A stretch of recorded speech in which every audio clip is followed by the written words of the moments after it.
Hello friends, welcome to Sports All Rounder YouTube channel. Kabaddi தான் PKL 12 தான் டபங் டெல்லி தான்.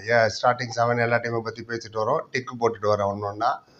இன்னைக்கு டபங் டெல்லி பற்றி பேசுவோம். 6 டீம் ஆல்ரெடி பேசியாச்சு. எதுன்னு நீங்கள் தேடி பார்த்தீங்கன்னா இதே சேனலில் இருக்கும். ஸ்டார்டிங் டேட்டை பற்றி ஒரு வீடியோ போட்டோம் இன்னைக்கு காத்தால தான். பார்க்காதவங்க போய் பார்த்துட்டு உங்கள் ஒப்பீனியனும் கொடுத்துடலாம். நான் இந்த செப்டம்பர் 5 ஸ்டார்ட் ஆகுதாம சார் நிறைய பேர் கேட்டிங்களே, அதுக்கு விளக்கம் கொடுத்துருக்கேன். அண்ட் என்னோட பாயிண்ட் ஆஃப் வியூ. ஸோ உங்களோட பாயிண்ட் ஆஃப் வியூ அதை பார்த்துட்டு பதில் போடுங்க, கமெண்ட் போடுங்க. எல்லாத்துக்கும் பதில் சொல்லுவோம். அப்படின்னா எல்லாத்துக்கும் படிக்கிறோம்னு அர்த்தம். டபங் டெல்லி 20 பிளேயர் அவங்ககிட்ட இருக்காங்க. ஆமாம், முக்கியமாக ஒன்று என்ன, நவீன் எக்ஸ்பிரஸ் இல்லை. ஸோ மெனி சீசனுக்கு அப்புறம் வித்தவுட் நவீன் எக்ஸ்பிரஸ் அவங்க விளையாட போகிறாங்க. ஏன்னா 2 சீசனாக அவங்களுக்கு ஸ்டார் வந்து ஆஷு மாலிக் தான். 2 சீசனுக்கு முன்னாடி பிகேஎல் 10 நினைக்கிறேன் இன்ஜூரி ஆனார் நவீன் எக்ஸ்பிரஸை. அப்போ ஆஷு மாலிக் டேக் ஓவர் பண்ணார். அதுலேருந்து அவரே கண்டினியூ பண்ணுறாரு and is doing very well allrounder. Once injury வந்துருச்சுன்னு வச்சுக்கோங்க, கபடி பிளேயர் ரொம்ப கஷ்டம். பழைய ஃபார்மை கொண்டு வர்றதோ இல்லை திருப்பி ரெக்கவர் ஆகிறதெல்லாம் திரும்ப பட்ட இடத்துல படுன்ற மாதிரி. நவீன் போன சீசன் திரும்ப அடிபட்டது பிகேஎல் 11 நவீனுக்கு. நம்ம பவன் ஷராவத்துக்கும் அப்படி தான். ஆனால் பவன் ஷராவத் எப்படியோ தட்டு மாதிரி பாயிண்ட் எடுத்துகிட்டு வந்துடுவார் எத்தனை மேட்ச் விளையாண்டாலும். நவீன் எக்ஸ்பிரஸை ரிலீஸ் பண்ணிட்டாங்க. இப்போ வேறு டீமுக்கு போயிட்டார், உங்களுக்கு தெரியும். ரைட், இப்போ இந்த ஸ்டார்டிங் 7 பார்த்துடலாம். இது என்னோட ஒப்பீனியன் படி. அண்ட் 5 சப்ஸ்டிடியூட்டும் சொல்கிறேன். Opinion differs, it matters. உங்களுக்கு கண்டிப்பாக டிஃப்ரென்ஸ் ஆஃப் ஒப்பீனியன் இருக்கும். அது எப்படி ஒத்துப்பீங்க? So no problem. Social media அதுக்கு தான் எக்ஸ்சேஞ்ச் ஆஃப் தாட்ஸ், கருத்துக்கள் பரிமாற்றம். நீங்கள் உங்கள் கருத்தையும் சொல்லுங்கள், எல்லாத்துக்கும் பதில் சொல்கிறோம். ரைடர்லேருந்து ஸ்டார்ட் பண்ணுவோமா? எஸ், அப்வியஸ்லி ஆஷு மாலிக் 1,90,00,000 எடுத்தாங்க. ஆமாம், எஃபிஎம்மில் ஆக்ஷனுக்கு வந்தார், உங்களுக்கு தெரியும். So big amount, very good. Responsibility ஜாஸ்தி ஆகிடுச்சு அவருக்கு இப்போது. And is capable also. பார்ப்போம். அப்புறம் செகண்ட் ரைடர் பார்த்தீங்கன்னா நீரஜ் நர்வால். ஆல்ரவுண்டர் தான், but is a very good rider. ஜெய்ப்பூரில் இருந்தார் போன சீசன், ஜெய்ப்பூர் பிங்க் பேந்தர். 32,60,000 எடுத்தாங்க ஆப்ஷனில். ஜெய்ப்பூருக்கு விளையாடும் போது 87 பாயிண்ட், 18 மேட்ச் விளையாடி. ஆமாம், இவர் எப்படி விளையாடுவார், என்ன பண்ணுவார்னா நம்ம சஞ்சீவ் பல்லியானுக்கு தெரியும். தமிழ் தலைவாசுக்கு எதிராக அவங்க வரும்போது அவருக்கு தெரியும் அவர் எப்படி டேக்கிள் பண்ணணும் என்னன்னு. அசிஸ்டன்ட் இருக்கல சுரேஷ்குமார், அவர் தானே அவருக்கு சொல்லி கொடுத்துருப்பாரு டேக்கிள்லேருந்து எப்படி தப்பிக்கணும்னு.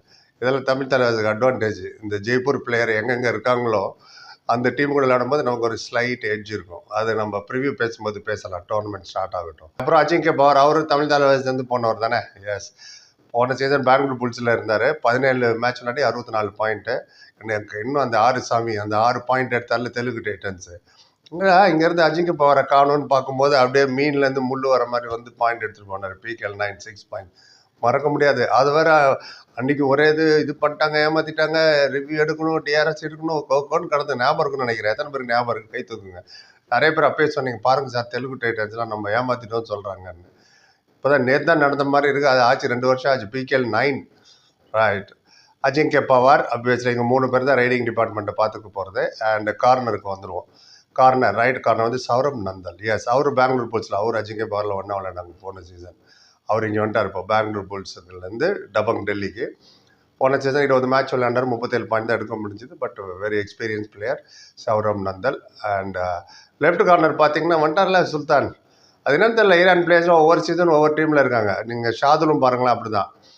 அண்ட் ஐ திங்க் பஸ்தாமி மட்டும் தான் ரொம்ப நாள் நம்மகிட்ட இருந்தார்னு நினைக்கிறேன்.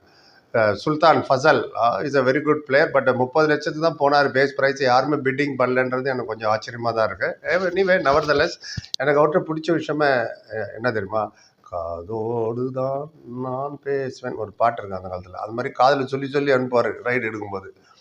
அது ரொம்ப இருக்கும் அவரோட இன்வால்மெண்ட்டு. விட்டா காது வாய் அமுச்சிடுவார் காது கூட போய் ரைடு எடுக்கிறதுக்கு. And it's good. அது ஒன்று. அப்புறம் அவரை பற்றின இன்ட்ரடக்ஷன் தேவையில்லை. அவரோட பாயிண்ட்லாம் சுல்தான் எவ்வளோ பாயிண்ட் எடுத்தார் என்னன்னு. போன சீசன் பெங்கால் வாரியர்ஸுக்கு விளையாண்டார். 19 மேட்ச் விளையாண்டார், 63 பாயிண்ட் எடுத்தார். ஸோ அவங்க ரிலீஸ் பண்ணாங்க. இப்போது இங்கே வந்துட்டார் டக்குன்னு டபங் டெல்லிக்கு. ரைட், கவருக்கு வரும். Cover is more important then corner. இது என்னோட தியரி. எத்தனை பேர் ஒத்துப்பீங்கன்னு தெரியல. எனிவே கவர் தான் கார்னரை கவர் பண்ணணும், அதுதான். ரைட் வந்து ரைட் கவர் வந்து சுர்ஜித் சிங். எஸ், அவர் வெரி குட் பிளேயரு. போன சீசன் ஜெய்ப்பூருக்கு விளையாண்டாரா, நமக்கு ஜாலி தமிழ் தலைவாசுக்கு. ஜெய்ப்பூருக்கு விளையாண்ட பிளேயர் எல்லாம் முதல்ல சொன்ன அதே தியரி தான். தமிழ் தலைவாசி விளையாடுமா ஜாலி, நமக்கு கொஞ்சம் அட்வான்டேஜ் இருக்கும். 23 மேட்ச்சில் 39 பாயிண்ட் எடுத்தார் அவர் போன சீசன். பிகேஎல் 10 பெங்களூர் புல்ஸில் இருந்தார். அவர் ஒவ்வொரு சீசன் டக்குன்னு அப்படி போயிட்டே இருக்காரு. அப்போ லெஃப்ட் கவர்னு ஒருத்தர் இருக்குமே, எஸ், அர்கம் ஷேக். ரைட், அவர் ஒரு ஆல்ரவுண்டர். ஆக்சுவலாக அவர் போன சீசன் பாட்னா பைரட்ஸில் இருந்தார். 16 மேட்ச் விளையாடி 16 பாயிண்ட் எடுத்தார். அண்ட் அவர் 25,30,30,000 போனார்.